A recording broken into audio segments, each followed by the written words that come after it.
ya kan? COO itu adalah pengguna anggaran, sedangkan CFO itu adalah Menteri Keuangan.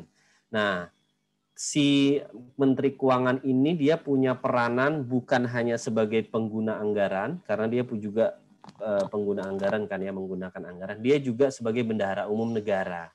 Nah, waktu di pertemuan keberapa ya itu ya, kita ada membahas khusus tentang belanja, ya kan?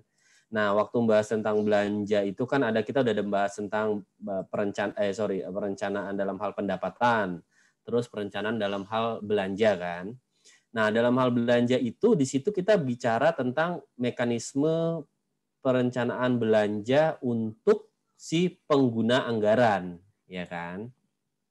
Jadi ini baru cerita yang kemarin itu baru cerita tentang anggaran-anggaran yang dikelola oleh KL, Kementerian Lembaga, termasuk di dalamnya Kementerian Keuangan selaku pengguna anggaran. Nah, tapi kan di APBN itu teman-teman kan ada pendapatan, belanja, dan pembiayaan, ya kan?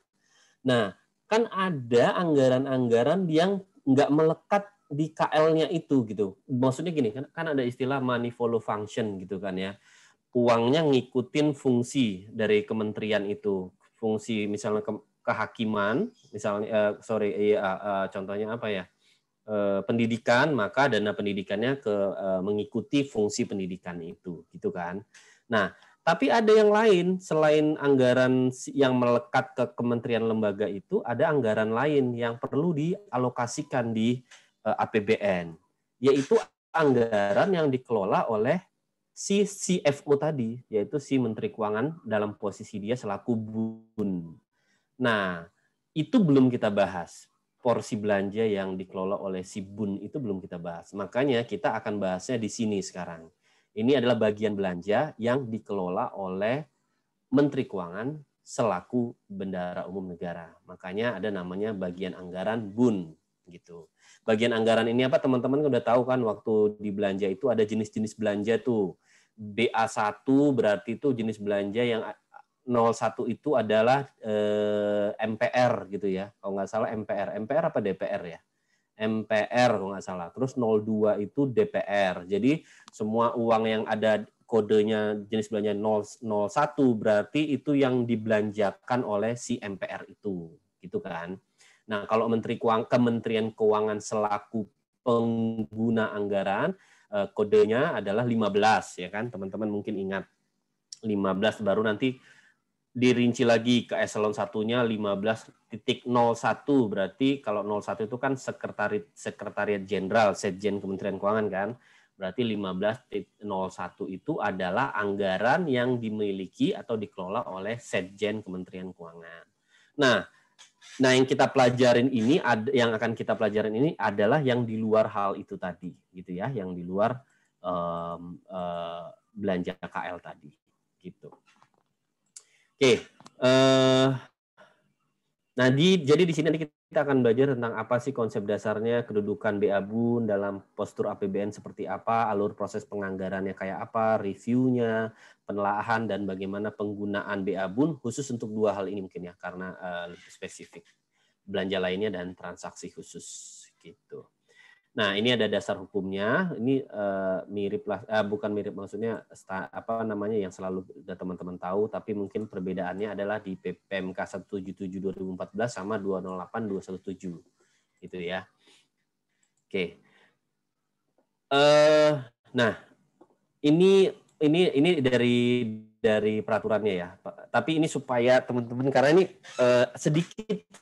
sedikit berbeda ya dengan belanja yang kita miliki oleh KL itu di dalam, maksud saya selaku pengguna anggaran. Jadi BUN itu apa? BUN itu adalah pejabat yang diberi tugas untuk melaksanakan fungsi Bendahara Umum Negara. Dalam hal ini adalah Menteri Keuangan, gitu kan ya.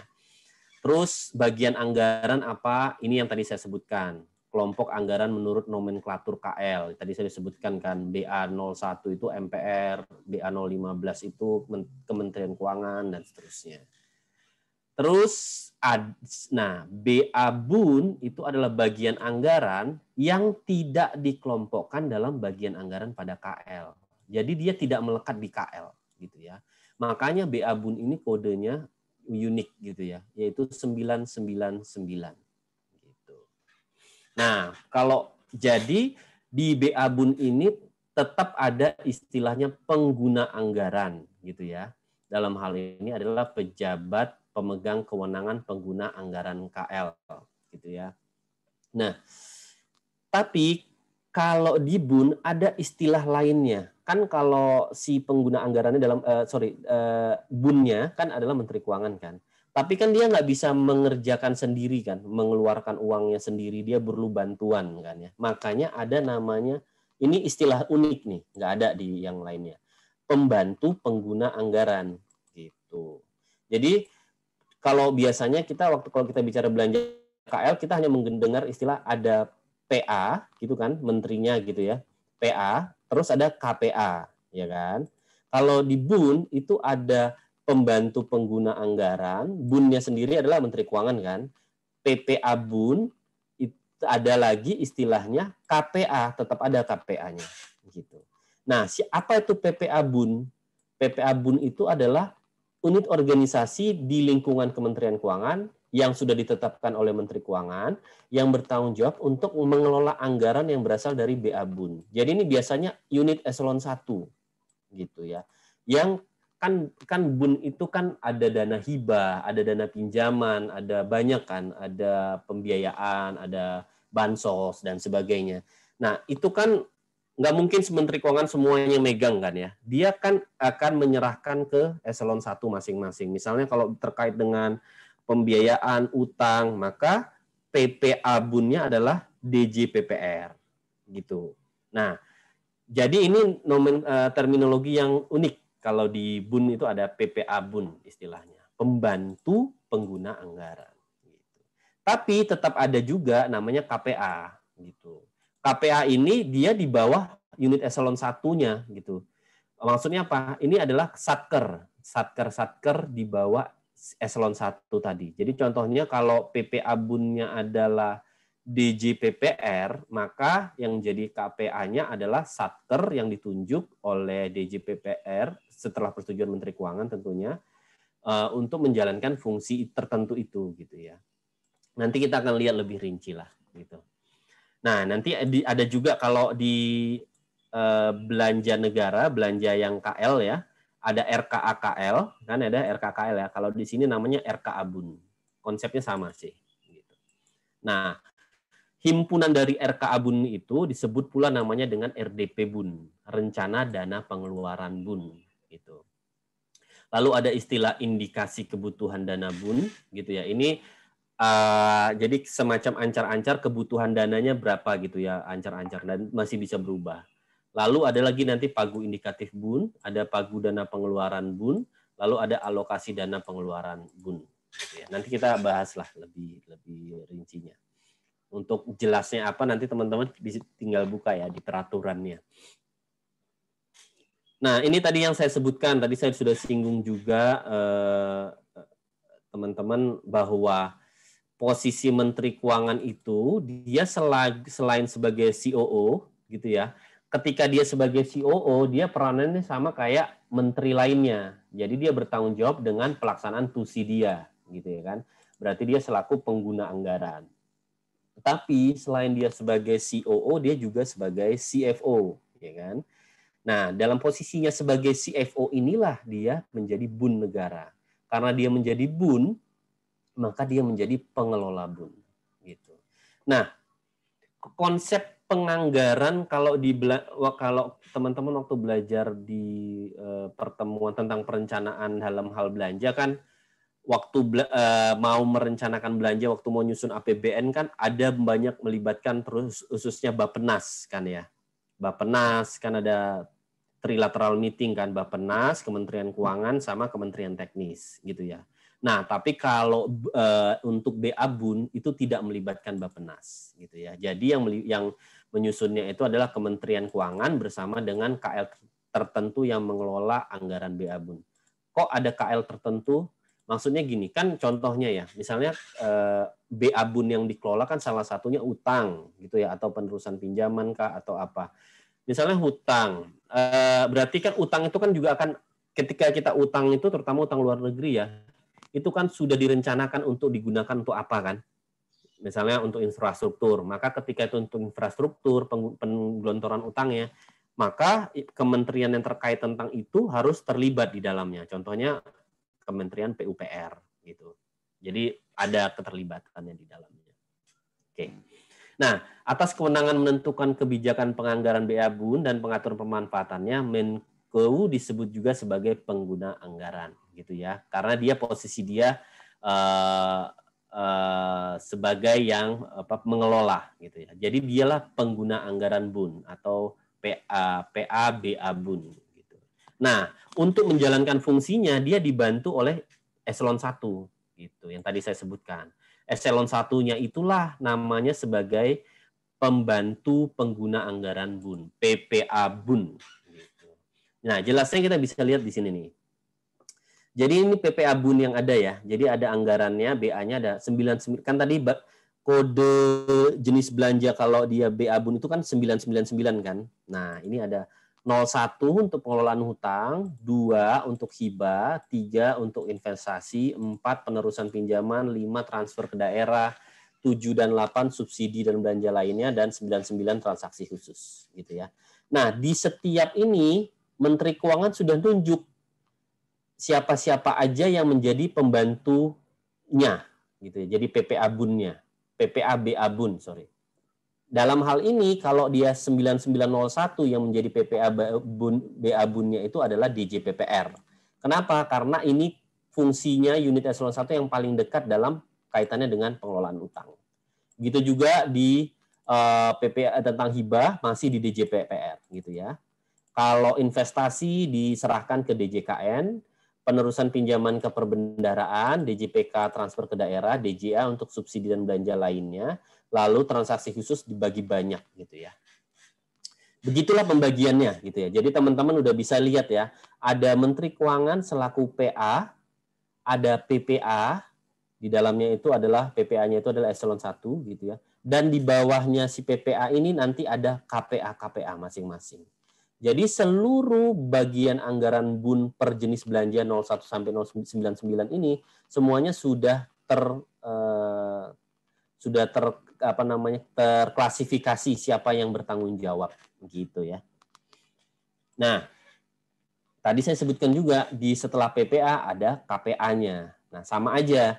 Kalau PPA 01 yang terkait tadi utang itu adalah DJPPR, maksudnya ini kalau pejabat berarti kan pejabat eselon 1 ya, berarti dirjen ya, direktur jenderalnya, dirjennya,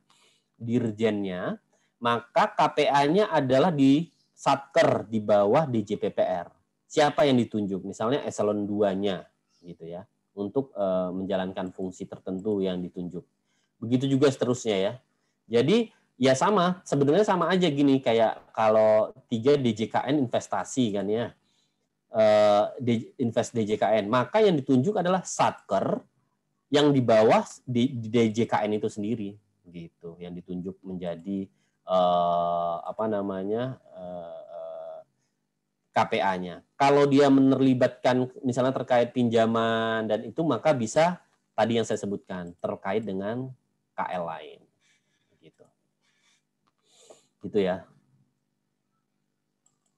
Tenang aja, ini tidak akan pusing jika kalian tidak pikirkan ya. Jadi jangan dipikirkan, maka kalian tidak akan pusing.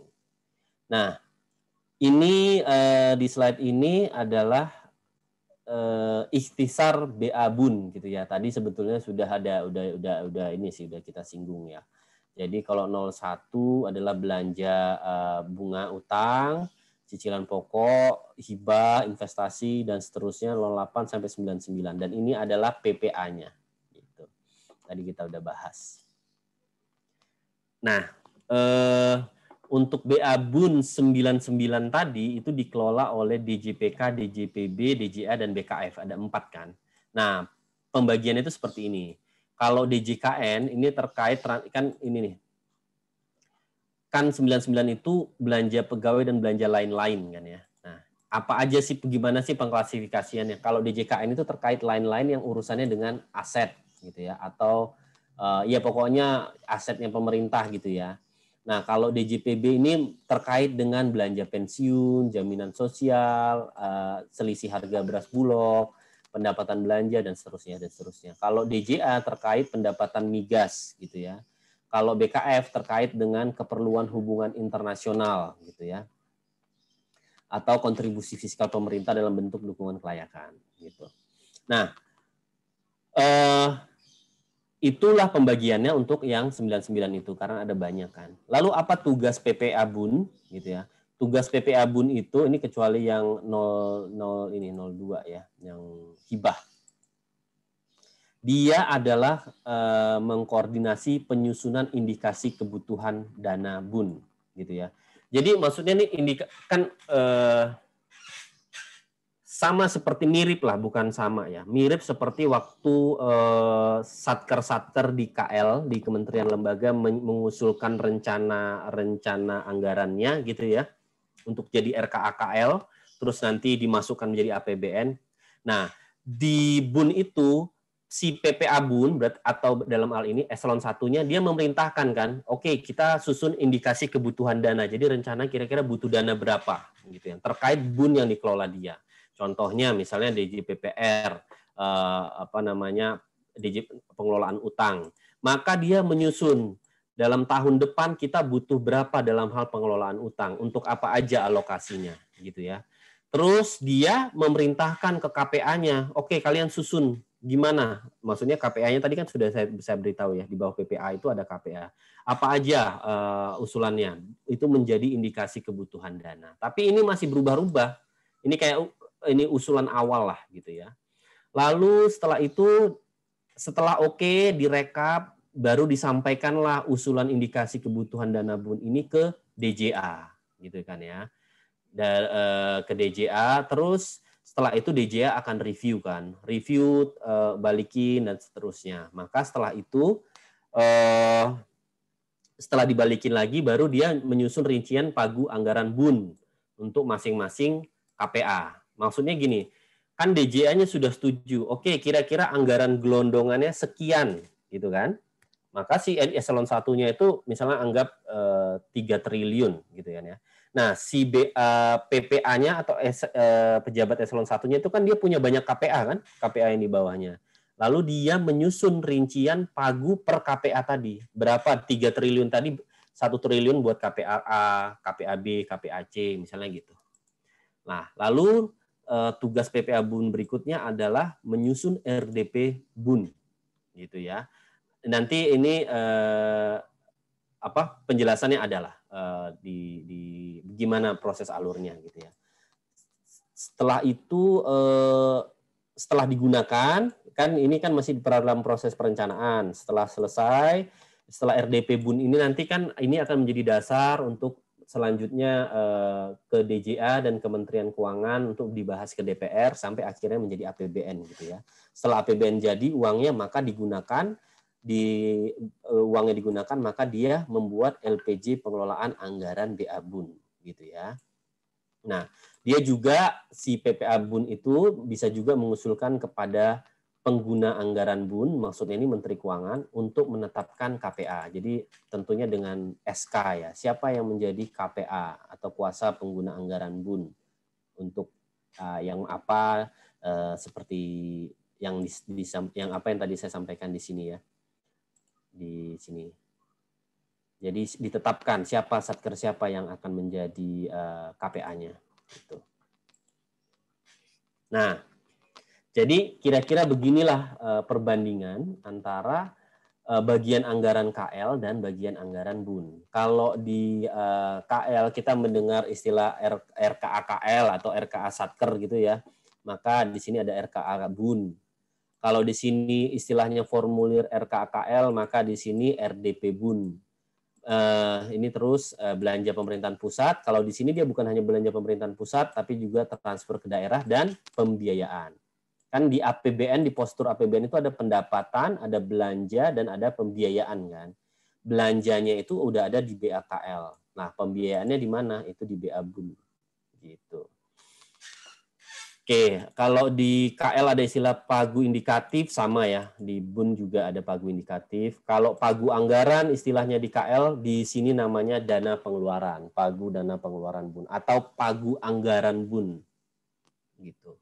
Alokasi anggaran sama, alokasi anggaran BUN, atau alokasi dana pengeluaran. Gitu ya. Dan seterusnya, teman-teman bisa baca sendiri ya. Itu perbedaannya. Nah, ini posisinya teman-teman yang tadi saya sebutkan juga. Jadi kan dalam APBN itu ada pendapatan, belanja, dan pembiayaan. Belanja ini kan kita bisa pecah ya, pemerintahan pusat dan transfer ke daerah. Nah, belanja pemerintahan pusat ini ada juga yang sifatnya itu terkait sesuai dengan fungsi kementerian lembaga, maka ini dia masuk ke belanja BAKL tadi, belanja kementerian bagian anggaran Kementerian KL. Tapi ada yang enggak, termasuk transfer ke daerah dan juga pembiayaan. Maka bagian ini dikelola dalam bagian anggaran Bendara Umum Negara atau BABUN. Gitu ya. Oke, jadi dalam postur APBN tepatnya itu seperti ini. Ada belanja KL, ada belanja non KL. Nah, belanja non KL ini termasuk ke BABUN. Transfer ke daerah, dana perimbangan, dana otonomi khusus itu pengelolaannya langsung di BABUN. Dan waktu di pembiayaan ada pembiayaan dalam negeri, seluruhnya ya, seluruh pembiayaan itu masuknya ke BABUN, pengeluaran pembiayaan. Jadi BABUN itu ada belanja pemerintah pusat non KL, transfer ke daerah, dan pengeluaran pembiayaan. Gitu. Nah, apa aja jenis belanja pada BABUN? Ada ini teman-teman tinggal baca sih ya. Kalau yang BA 9901 yang terkait dengan utang ini terdiri dari, nah ini bacanya bukan gini ya teman-teman ya. Jenis belanja berarti ada 54 belanja, bukan ya. Ada 72 jenis belanja, bukan ya. Ini kode maksudnya ya. Kode. Gitu, jangan salah baca.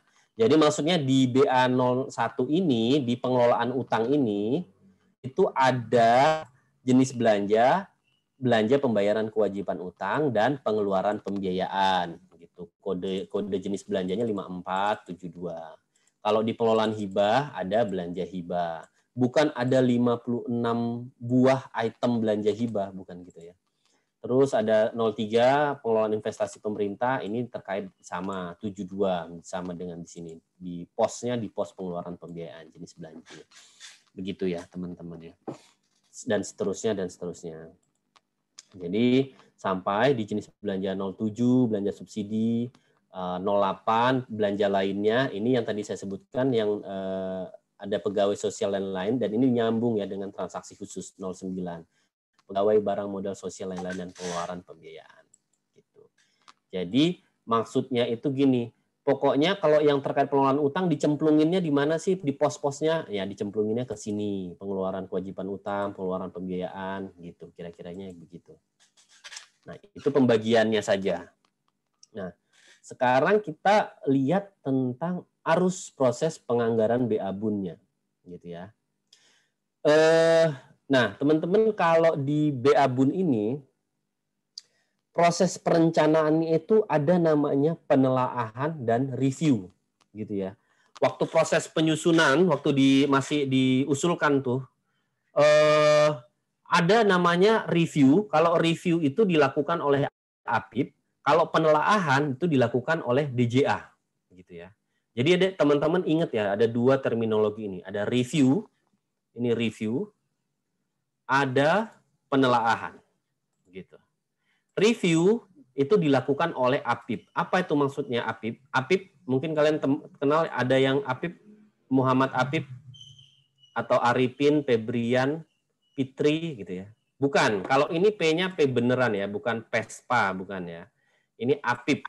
APIP itu kepanjangan dari apa? Aparat Pengawas Internal Pemerintah. Maksudnya itu pengawas internal itu berarti di internal pemerintah, berarti BPK nggak termasuk. Jadi yang termasuk APIP itu adalah BPKP sama Itjen, gitu kan ya. Kalau di apa namanya di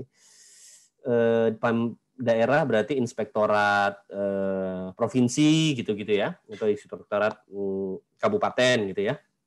Nah, jadi ini bedanya dengan kalau kita waktu belajar proses perencanaan belanja di level KL kan nggak ada kan, waktu KL ngusulin rencananya dia mau ngapain, terus direview oleh APIP-nya kan nggak ada, ya kan? Tapi dibahas oleh Bappenas kan, dibahas oleh Bappenas bersama dengan Kementerian Keuangan kan.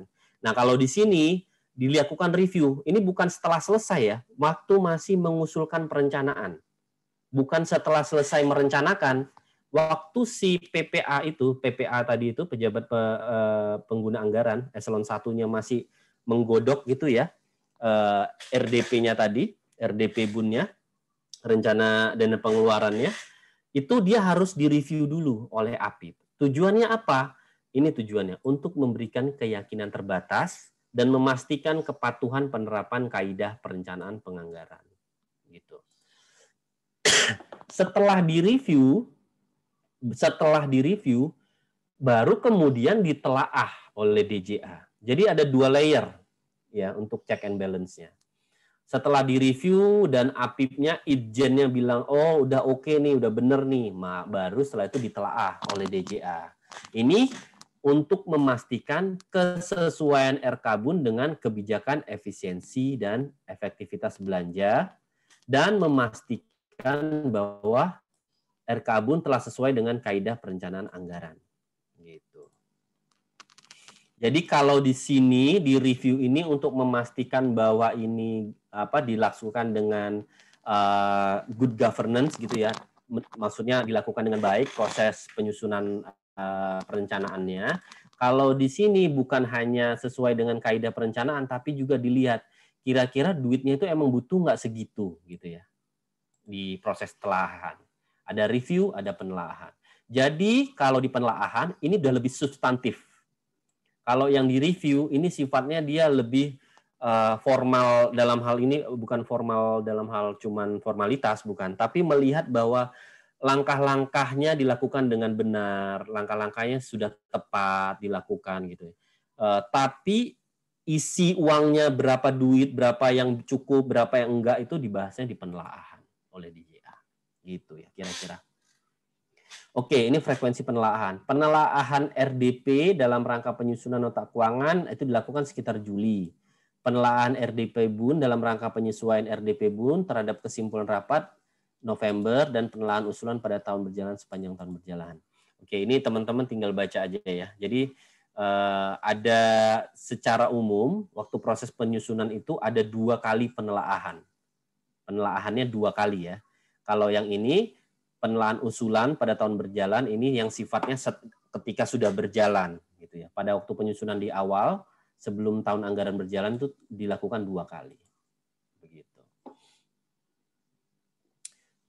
Oke.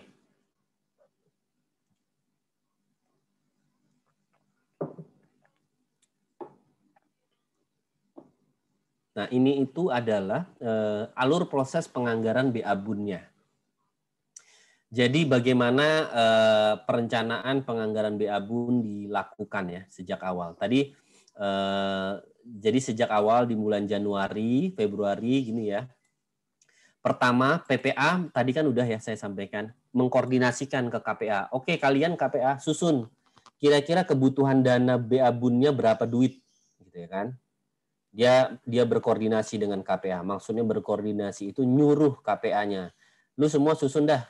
Kira-kira butuhnya berapa? Itu namanya kebutuhannya itu dinyatakan dalam dokumen indikasi kebutuhan dana. Gitu ya. Jadi udah jadilah indikasi kebutuhan dana yang sudah ada itu oleh PPA, direview lalu disampaikan ke DJA. Gitu ya.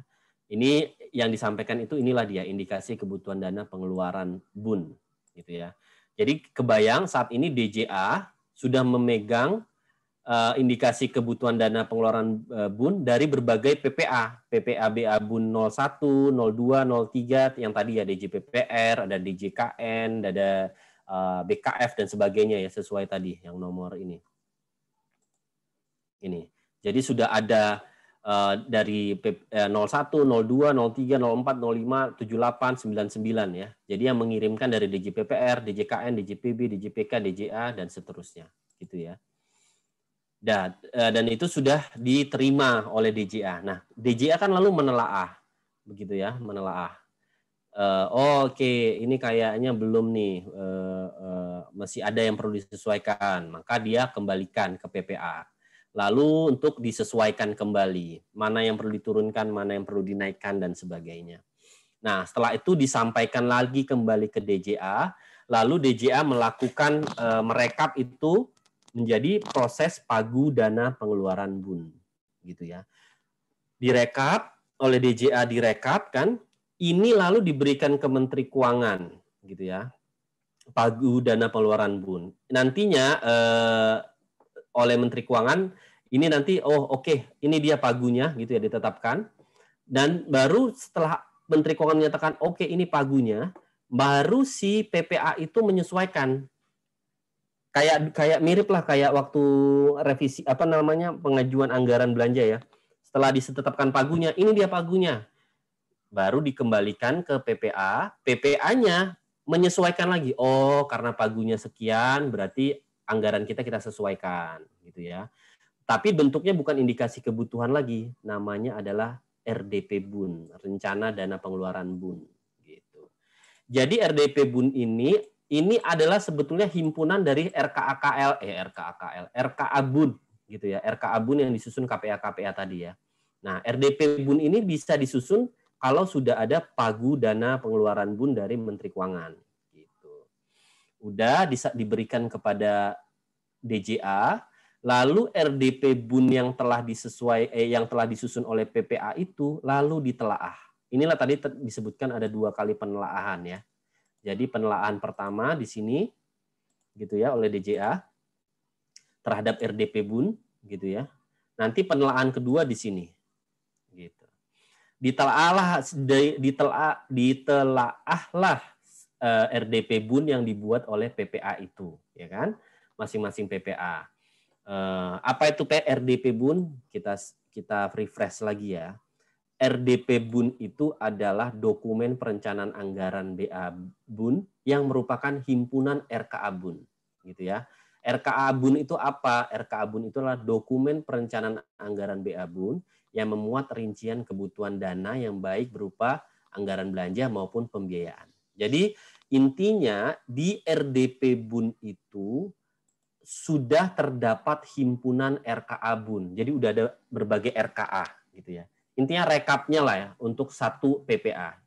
Jadi RDP BUN ini kemudian diserahkan ke DJA. Ini namanya RDP masih rencana ya. Rencana dana pengeluaran BUN gitu ya. Ini ditelaah gitu ya. Nah, setelah oke dan sebagainya, proses penelaahan ini kan bukan hanya satu pihak, melibatkan oleh PPA juga gitu ya. Maka ini dihimpun dimasukkan sebagai penyusunan undang-undang draft APBN, RUU APBN dan bahan penyusunan nota keuangan. Gitu. Nah, sudah berarti ini hasil telaahan RDP BUN itu sudah masuk ke rencana APBN kan, RAPBN. Baru prosesnya berhenti, PPA dan DJA posisinya menunggu, tinggal Menteri Keuangan mengajukannya ke DPR, ya kan? Baru terjadilah yang seperti teman ingat waktu dulu, ada komisi dan sebagainya dengan DPR, lalu dibahas semuanya, jadi bisa berubah-ubah lagi gitu kan. Nah, setelah itu dihasilkanlah berita acara hasil kesepakatan pembahasan RUU APBN. Setelah bagian anggaran hasil kesepakatan pembahasan RUU APBN itu ada, maka kan pasti ada penyesuaian. Nggak mungkin angkanya itu, namanya proses negosiasi bargaining ya, APBN itu kan ya, RAPBN itu kan, pasti ada perubahan. Kalau nggak perubahan jumlah, geser gitu ya. Geser dari sini ke sini dan sebagainya. Nah, terhadap pergeseran itu, maka perlu disesuaikan lagi. Gitu. Maka dikembalikan lagi ke PPA untuk disesuaikan. Nah, kalau sudah sesuai, tidak ada masalah sama sekali, maka sudah bisa melakukan usulan alokasi dalam hal ini ke PPA, lalu PPA menyampaikannya kembali ke DJA, gitu ya. Ke DJA untuk dibuatkan daftar hasil penelaahan RDP. Disinilah proses penelaahan yang kedua. Jadi penelaahan pertama adalah penelaahan yang dilakukan sebelum pembahasan dengan DPR, yaitu masih waktu awal-awal aja, baru berdasarkan pagu yang dibuat oleh Menteri Keuangan, kan dibuatlah RDP kan. Nah, yang kedua adalah penyesuaian setelah hasil dari DPR. Gitu. Itu ditelaah lagi. Nah, akhirnya muncullah DIPA-nya. Gitu. Nah, kira-kira gitu garis besarnya teman-teman ya. Untuk rincian narasinya nanti teman-teman tinggal baca di sini ada di slide-slide ini penjelasan alur tadi. Gitu. Nah, sekarang kita tadi saya sudah singgung ada dua hal yang saya sampaikan tadi, ada namanya review, ada namanya penelaahan. Review dilakukan oleh APIP, ya kan? Review itu apa? Review itu adalah penelaahan atas perencanaan penganggaran oleh APIP, ya kan? Untuk memberikan keyakinan terbatas bahwa perencanaan penganggaran BUN telah disusun sesuai dengan ketentuan penganggaran yang berlaku. Jadi tujuannya adalah memberikan keyakinan terbatas mengenai keandalan dan keabsahan RKA BUN, gitu ya, sesuai dengan ketentuan penganggaran yang berlaku. Jadi tujuannya itu dia pengen ngelihat bahwa apakah si PPA itu sudah mengusulkan atau merencanakan penganggaran BUN itu sesuai dengan peraturan-peraturan yang berlaku atau tidak, gitu ya. Nah, keyakinan terbatas berarti bahwa review yang dilakukan terbatas pada aspek perencanaan dan tidak dapat menggantikan kedudukan fungsi audit kinerja keuangan pada saat pelaksanaan anggaran. Gitu ya. Jadi teman-teman perlu ingat ini dalam istilah audit ya. Ada keyakinan terbatas, ada keyakinan memadai gitu ya. Kalau keyakinan terbatas dalam hal ini berarti reviewnya dilakukan terbatas pada aspek perencanaan saja gitu. Kalau mau lebih berarti harus ada audit kinerja atau audit keuangan. Berarti prosesnya setelah selesai dilaksanakan. Kan ini uangnya belum, ini kan baru mau merencanakan kan, uangnya belum ada dan sebagainya. Jadi cuman mau melihat apakah sudah sesuai prosedur apa enggak proses perencanaannya. Begitu ya. Oke. Ruang lingkup review RKA BUN itu adalah berupa, dalam hal ini adalah mencakup dokumen RKA BUN beserta dokumen pendukung sebelum disampaikan oleh KPA BUN kepada PPA BUN. Gitu ya.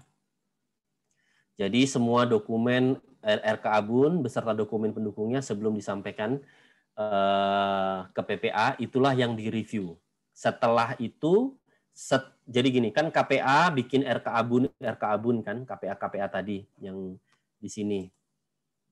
KPA bikin di sini juga kan bikin. Nah, setelah di sini si KPA bikin RKA BUN terus nanti jadi RDP kan.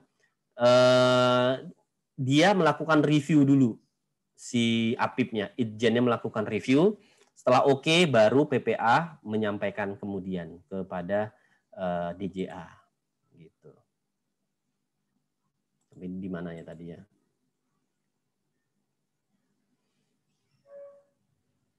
Oke, review RKA BUN hanya dilakukan terhadap rencana pengeluaran anggaran BUN yang diajukan oleh KPA BUN gitu. Itu ya, yang tadi yang saya sampaikan.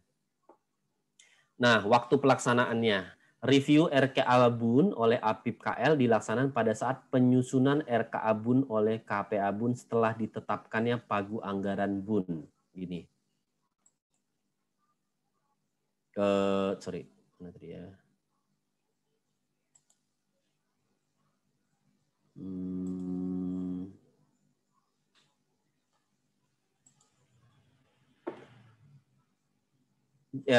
Yang tadi saya sampaikan, setelah ada pagu dana pengeluaran BUN dari Menteri Keuangan kan dikembalikan ke KPA untuk disesuaikan, ke PPA untuk disesuaikan. PPA lalu dia kasihkan, oke KPA kalian susun ya RKA-nya, RKA BUN-nya.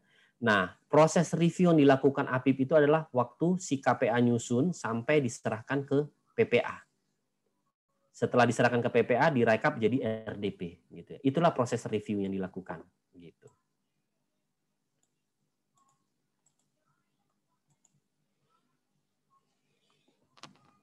Nah, terus yang kedua dilaksanakan pada saat penyesuaian RKA BUN oleh KPA BUN setelah Undang-Undang APBN ditetapkan. Nah, ini yang tadi saya sebutkan. Kan ini sudah kan ditelaah, ini oleh DPR, sudah disahkan, baru di sini kan dikembalikan lagi kan hasil negosiasi dengan DPR, ada perubahan, kan dikembalikan lagi ke PPA, ya kan, RDP-nya kan. Berarti kan bisa jadi penyesuaian, pasti terjadi penyesuaian-penyesuaian kan, entah penyesuaian angka sedikit-sedikit atau malah menimbulkan kegiatan atau inisiatif baru gitu kan. Apapun itu, intinya KPA menyesuaikan kembali RKA BUN-nya gitu ya. Nah, RKA BUN yang disesuaikan di sini tetap kembali dilakukan review oleh Itjen. Jadi prosesnya 2 kali ya. Di sini setelah, jadi tandanya adalah setelah dari DPR gitu ya. Dan di sini setelah dapat pagu dana pengeluaran BUN dari Menteri Keuangan gitu di sini. Intinya sih terhadap RKA BUN gitu ya prosesnya.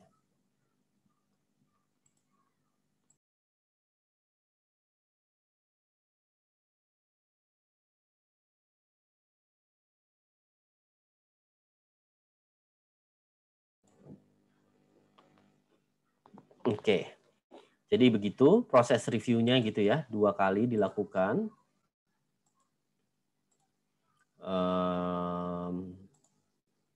Di bulan Mei Juli gitu ya, setelah ditetapkan pagu anggaran BUN dan di Oktober dan November. Gitu. Nah, pada prinsipnya pelaksanaan review RK BUN ini tidak menambah layer proses perencanaan dan penganggaran. Untuk itu review RK BUN ini dilaksanakan secara paralel. Jadi prosesnya nggak berhenti gitu ya, selesai terus berhenti, di review berhenti gitu ya. Jadi dia bersamaan dilakukan pada saat proses penyusunan RK BUN. Gitu. Supaya apa? Menghemat waktu. Oke. Nah, tadi itu review gitu ya, review. Nah, sekarang proses penelaahannya. Sebenarnya tadi kita udah singgung ya proses penelaahannya, tapi ini coba kita baca lagi ya. RKA BUN beserta dokumen pendukung yang telah direview oleh APIP disampaikan oleh KPA BUN kepada PPA BUN paling lambat minggu pertama bulan Juli. Tadi kan sudah saya sebutkan ya, RKA BUN disusun oleh KPA, nanti dikasihnya ke PPA gitu kan. Nah, RKA BUN ini kemudian digunakan sebagai dasar penyusunan RDP BUN gitu kan. Nantinya RDP BUN inilah yang diberikan kepada DJA gitu ya. Apa itu RDP BUN? RDP BUN itu sederhananya adalah himpunan seluruh RKA BUN yang ada di bawah PPA tersebut gitu ya. Kalau ini terkait PPA-nya adalah BA 99901 gitu ya, berarti di bawah DJPPR, berarti semua RKA BUN yang terkait dengan 01 tadi gitu ya. Himpunan RKA BUN terkait 01 tadi dihimpun menjadi satu di RDP BUN gitu ya. Oke. Lalu RDP BUN yang telah disusun oleh PPA BUN ditandatangani oleh masing-masing pemimpin PPA BUN yang bertanggung jawab atas BA BUN yang dikelolanya. Tentu ya. Jadi RDP BUN itu pasti ditandatangani oleh si direkturnya, DJPPR, DJKN gitu ya, pejabat eselon 1-nya. Dalam hal KPA BUN belum menyampaikan RKA BUN sampai batas waktu yang ditetapkan, maka PPA BUN dapat menyusun RDP BUN berdasarkan pagu anggaran BUN gitu ya. Kalau nggak selesai maka PPA BUN-nya yang mengambil alih lalu menyusun RDP BUN berdasarkan pagu anggaran BUN gitu. RDP BUN yang telah ditandatangani disampaikan PPA BUN kepada DJA gitu ya. Tadi ya sudah ditandatangani, RDP-nya disampaikan kepada DJA. Lalu hasil penelaahan selanjutnya dihimpun. Nah, setelah di DJA kan oleh DJA dilakukan penelaahan, ya kan? Yang ini tadi, teman-teman. RDP BUN-nya kan dari PPA dikasih ke DJA. Setelah itu dilakukan penelaahan. Lalu hasil penelaahan itu dihimpun oleh DJA dan digunakan sebagai bahan penyusunan nota keuangan dan RUU APBN gitu.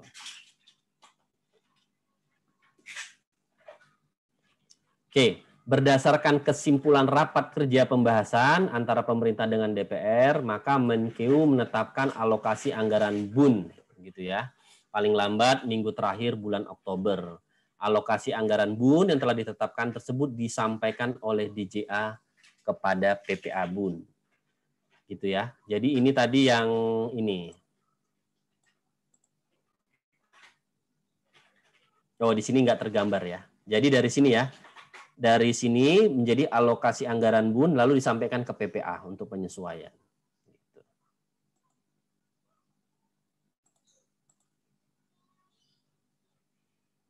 Alokasi anggaran BUN. Nah, hasil dari alokasi anggaran BUN tadi kan RDP kan sudah ada tadi sebelumnya kan sebelum ditelaah kan sudah ada RDP kan, rencana dana pengeluaran BUN yang disusun oleh si PPA.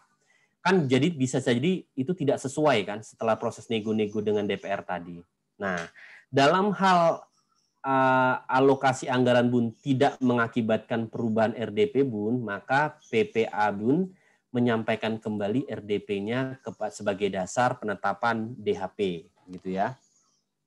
Daftar hasil penelaahan gitu ya. Nah, tapi ini sebagian besar pasti ada perubahan-perubahan lah ya. Nah, dalam hal alokasi anggaran BUN mengakibatkan perubahan, maka PPA BUN menyampaikan RKA BUN kepada masing-masing KPP BUN untuk disesuaikan. Jadi kembali lagi prosesnya gitu ya. Karena ada perubahan yang mengakibatkan perubahan RDP, maka PPA-nya kembalikan lagi ke bawahnya kan, ke KPA. Oke KPA, lu ubah dah, sesuaikan dengan hasil yang dari DPR gitu. Diubahlah RKA-nya. Siap bos, kata si KPA-nya. Lalu dia berarti menyesuaikan RKA-nya. Kembali RKA-nya itu disampaikan lagi ke PPA. Tapi tetap waktu proses di si KPA menyusun RKA yang baru dilakukan review pula oleh si APIP, oleh Itjennya. Gitu ya. Nah, jadi prosesnya berulang.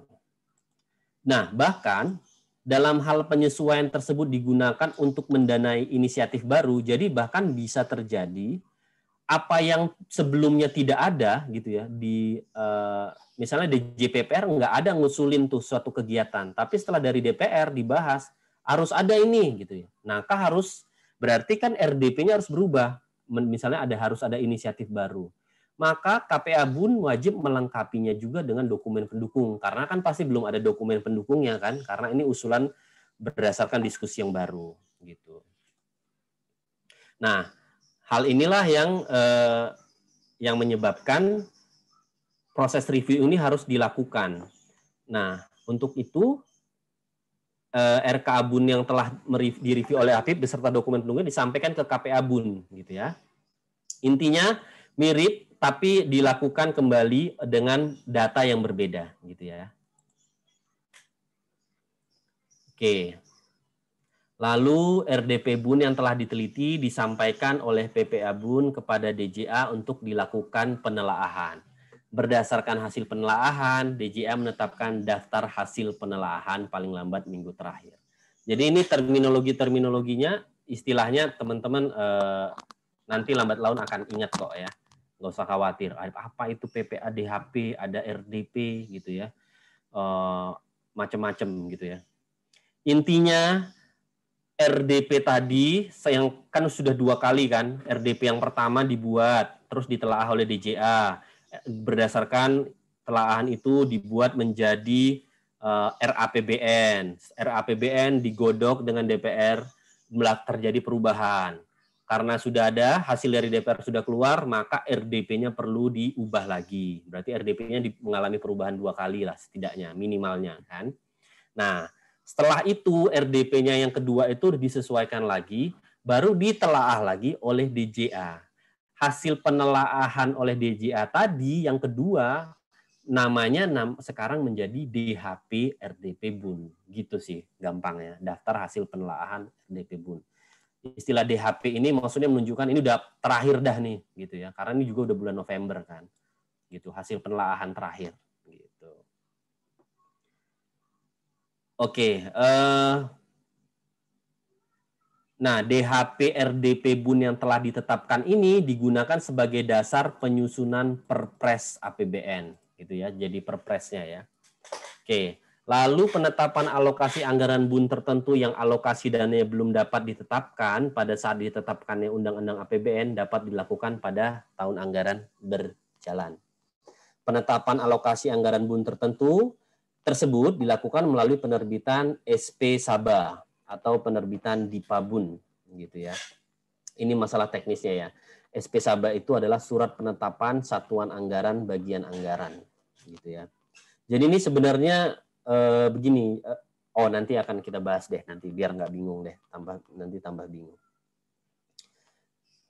Oke, penetapan alokasi anggaran BUN tertentu yang dilakukan melalui penerbitan DIPA BUN merupakan bagian dari bagian anggaran 908. Ini nggak usah kita bahas sekarang, makin bingung ya nanti ya. Oke, ini rinciannya ya, proses penelaahan ya. Tadi ada persiapan penelaahan oleh DJA. Ada proses penelaahan gitu ya, dari oleh DJA, oleh PPA BUN, apa aja yang harus dipersiapkan gitu ya, oleh DJA bagiannya nyusun jadwal, menyiapkan dokumen dan sebagainya. Kalau proses penelaahan ada proses penelitian yang dilakukan apa, dan intinya yang dilakukan adalah administratif dan substantif gitu ya. Jadi DJA itu melihat bukan hanya administrasinya saja tapi substantifnya. Artinya apa? Apakah layak nggak anggaran tersebut gitu ya, konsisten nggak anggaran tersebut dengan sasaran kinerja yang mau dicapai gitu. Oke, siapa aja pihak-pihak yang terlibat? Nah, ini ada DJA gitu ya. Dalam hal ini Direktorat Anggaran Bidang Politik Hukum Hankam dan bagian anggaran Bendahara Umum Negara ya punya tugas menyusun jadwal gitu ya. Terus mengunggah ADK, ini teknis teman-teman nanti baca sendiri ya, supaya nggak malah menambah informasi yang utama-utamanya saja yang ini teman-teman tinggal baca aja gitu ya. Ini pihak-pihaknya ya. Nah ini juga tindak lanjut hasil penelaahannya, hasil penelaahan RDP BUN dituangkan dalam catatan hasil penelaahan. Lalu DJA menghimpun dan mengkompilasi seluruh RDP BUN hasil penelaahan untuk digunakan sebagai, tadi udah berulang-ulang lagi ya, bahan penyusunan nota keuangan dan dokumen pendukung RAPBN. Gitu. Oke, nanti teman-teman silakan baca untuk bagian itunya ya. Nah ini yang tadi saya sebutkan. Kan tadi BA BUN tadi kita lihat tadi ya, ada 01, 02, 03 dan ada 08, 099. Nah, kita sekarang akan bahas yang 08 gitu ya. Belanja pada BA 9908 ini digunakan untuk menampung 3 hal ini. Cadangan untuk anggaran gaji, tambahan dana tanggap darurat, keperluan mendesak dan pos pengeluaran lainnya. Gitu ya. Penggunaan anggaran 08 untuk belanja pegawai dan belanja lain-lain dilaksanakan berdasarkan usulan menteri kepada Menteri Keuangan, gitu ya. Penggunaan anggaran 08 untuk bansos dilaksanakan berdasarkan usulan Kepala BNPB kepada Menkeu, gitu ya. Jadi 08 ini kalau cadangan kalau ada gaji yang kurang, salah perhitungan, gitu ya, honor-honor, pegawai baru, tunjangan khusus. Nah, ini harus diusulkan gitu ya dari menteri teknis gitu maksudnya ya, kepada Menkeu. Dan kalau untuk bansos yang berhak itu, yang boleh berwenang itu mengajukan usulannya adalah BNPB gitu ya, Kepala BNPB.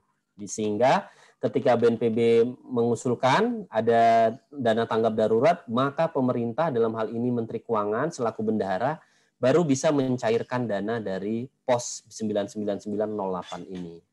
Gitu. Nah, ini kriteria kegiatan yang dapat dibiayai dari pos cadangan keperluan mendesak. Gitu ya. Pertama, minimal ini harus instruksi presiden. Maksudnya adalah dasar hukum paling rendahnya itu ditetapkan oleh presiden. Jadi nggak boleh menggunakan BA 9908 ini ya, untuk kategori keperluan mendesak yang ketiga ini, itu kalau bukan ada instruksi dari presiden gitu ya, entah itu dalam sidang kabinet gitu ya, atau rapat ratas-ratas, rapat terbatas kabinet gitu ya, ini harus presiden gitu ya, baru bisa digunakan. Menyatakan ini keperluan mendesak, kita butuh dana BA 99908 dicairkan untuk kegiatan A. Nah, itu harus presiden. Bisa di sidang, di rapat, dan sebagainya, gitu ya. Nah, terus kriteria yang kedua, kegiatan tersebut yang diusulkan itu tidak direncanakan di proses penyusunan anggaran KL berkenaan. Jadi kalau sudah direncanakan, gitu ya, sudah direncanakan, nggak boleh lagi menggunakan BA 99908 ini. Karena apa? Karena jadi double nanti ya. Udah ada di DIPA-nya Kementerian Lembaga, lalu ada pula lagi di BA 9908 gitu ya. Terus yang ketiga, dana untuk kegiatan yang diusulkan tidak cukup tersedia dalam DIPA KL berkenaan dan tidak memungkinkan untuk dilakukan realokasi antara program maupun kegiatan. Nah, yang mungkin bisa terjadi adalah ketika suatu hal itu dianggap mendesak, anggarannya sudah ada, sudah tadi saya sebutkan kalau yang B kan nggak boleh, udah ada di DIPA terus nggak diajukan lagi gitu ya. Kecuali kalau DIPA-nya uangnya nggak cukup.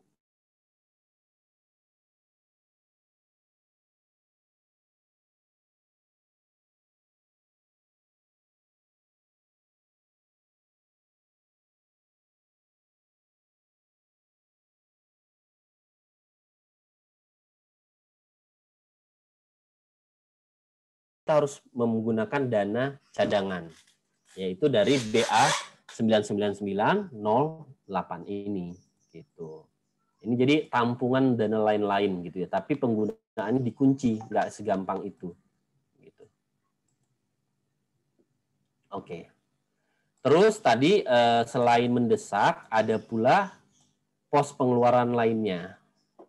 Maksudnya kriteria kegiatan yang dapat dibiayai dari pos pengeluaran lainnya di luar pos cadangan mendesak adalah pertama, kegiatan sebagai akibat dari keadaan kahar gitu ya, force majeure gitu ya, bencana dan sebagainya gitu ya, ada atau kerusuhan nasional gitu ya.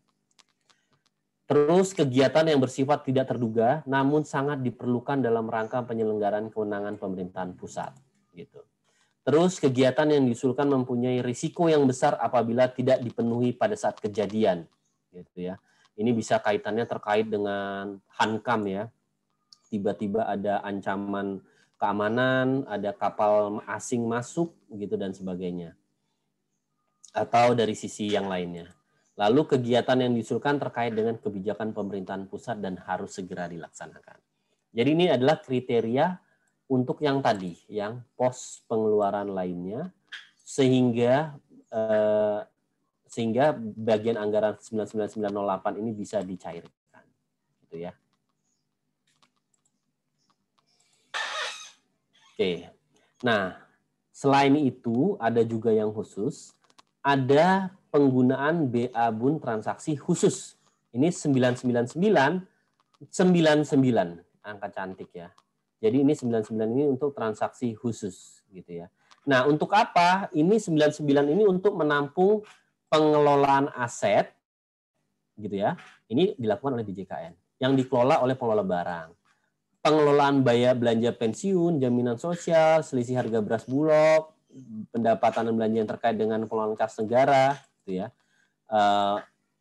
Terkait migas dan juga keperluan hubungan internasional gitu ya. Inilah transaksi-transaksi khusus tadi. Makanya pengelolanya ada PPA-nya ada banyak. Ada DJKN, DJPB, DJA, dan BKF. Nah, bagaimana kemungkinan pergeseran anggaran di dalam BA Bun ini? Nah, bisa digeser. Jadi gini, 9901 bisa digeser ke 9902. 908 bisa digeser ke 02. Bisa juga 08 bisa ke 7, bisa pula ke 99. 07 bisa ke 08, 07 bisa ke 99 transaksi khusus tadi. Pergeserannya ini dilakukan dengan SPP BA Bun atau namanya surat penetapan pergeseran BA Bun gitu ya. SPP BA Bun ini disampaikan kepada PPA Bun yang selanjutnya PPA Bun menyusun dan menandatangani di Pabun gitu ya. Nah, tapi bisa juga pemberiannya kepada KL, Kementerian Lembaga. Khususnya tadi yang untuk kan tadi kan kalau 9908 itu kan untuk yang mendesak kan. Candangan anggaran gaji, tambahan dana darurat, mendesak, dan pengeluaran lainnya. Kalau gaji ini kan bukan hanya di Kementerian Keuangan kan, kurang gaji bisa di kementerian apapun gitu ya. Nah, maka ini prosesnya bisa dari 9908 ke langsung dia menjadi BAKL, maksudnya bagian anggaran KL. Jadi disuntik dananya, jadi masuk menjadi bagian anggaran KL gitu ya. Nah, mekanismenya pergeseran dari 08 ke KL itu dilakukan melalui namanya SP Saba. SP Saba tadi adalah surat penetapan satuan anggaran bagian anggaran. Gitu ya. Kalau geser pakai SPP BA Bun. Kalau ini kan 01 dari utang ke hibah. Ini kan masih tetap di Kementerian Keuangan lah ya, DJPPR gitu ya, di DJPPR. Nah, prosesnya itu dia melalui SPP BA Bun gitu. Maksudnya begitu. Tapi ada yang lompat keluar gitu. Maka itu dia SP Saba ini. Gitu. Nah, SP Saba ini disampaikan kepada Sekjen atau maksudnya pejabat eselon 1 kementerian lembaga yang bersangkutan gitu ya. Yang selanjutnya kementerian lembaga yang bersangkutan menyampaikan usulan revisi anggaran. DJA melakukan penelaahan dalam rangka pergeseran anggaran dan menetapkan revisi DIPA-nya. Gitu kira-kira ya teman-teman ya. Jadi tetap dilakukan revisi anggarannya. Gitu. Oke, ini cuman perbandingan saja, perbedaan sederhana dari DIPA KL, maksudnya yang biasa gitu ya, sama DIPA BA Bun. Kalau DIPA KL itu depannya itu BA-nya sesuai dengan organisasinya ya. Tadi kalau ini kebetulan satkernya STAN, maka 015, 11, bla bla bla bla bla gitu ya. Kalau ini tadi apa DPR atau MPR maka 01 bla bla bla bla bla gitu ya. Dan yang menandatangani adalah si KPA-nya gitu ya. Kalau ini Satker STAN ini dalam hal ini masih tahun 2013 ya. Itu sekretaris BPPK. Nah, kalau BA Bun itu di sininya bukan kementerian lembaganya, walaupun ini oleh dipegang oleh Menteri Keuangan gitu ya, bukan 15 ditaruh di sini, tapi angkanya 999. Kenapa? Karena dia menjalankan, si Menteri Keuangan menjalankan fungsinya untuk sebagai bendahara umum negara, bukan sebagai pengguna anggaran. Dan waktu dia menjalankan fungsinya sebagai bendahara umum negara itu, dia menggunakan DIPA terpisah dengan BA yang berbeda, yaitu BA 999 gitu. Nah, yang menandatangani adalah ya yang sesuai dengan siapa PPA-nya gitu ya kan. Kalau BA 999 ini 07 tadi siapa kita lihat 07.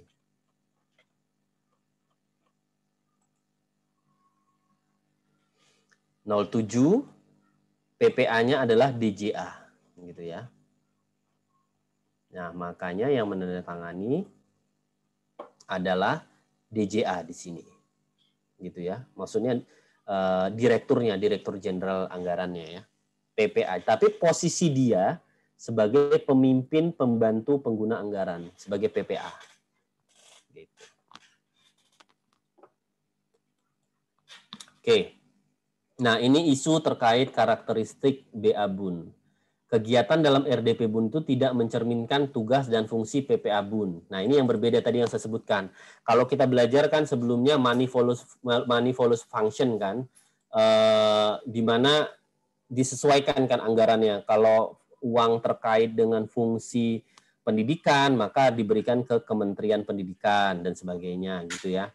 Nah, kalau ini dia karena ditempelkannya ke Kementerian Keuangan walaupun bukan untuk fungsinya menjalankan teknisnya dalam hal perpajakan dan sebagainya gitu ya. Jadi inilah perbedaannya di BA BUN. Jadi dia tidak berlaku prinsip money follow function. Sedangkan kegiatan dalam RKKL mencerminkan tugas dan fungsi KL karena berlaku prinsip money follow function gitu ya. Pada umumnya Renstra ada perkiraan maju pada BA BUN tidak terukur karena tidak memiliki parameter penyusunan. Lalu penyusunan anggaran BA BUN tidak memerlukan kemitraan Komisi Teknis DPR, namun dengan badan anggaran dalam bentuk konfirmasi. Lalu selain dokumen yang diterbitkan DIPA, nah ini ada keunikannya juga. Ada dokumen lain namanya SPP BA BUN dan SPP Saba. Ini kita udah bahas ya. Ini SPP BA BUN untuk pergeseran anggaran dan SPE Saba untuk pergeseran ke KL. Gitu. Oke, akhirnya penderitaan kalian selesai juga. Kira-kira ada yang tidak ingin bertanya? Pak, saya mau bertanya, bisa diulangi dari awal nggak? Nggak bisa ya, mohon maaf.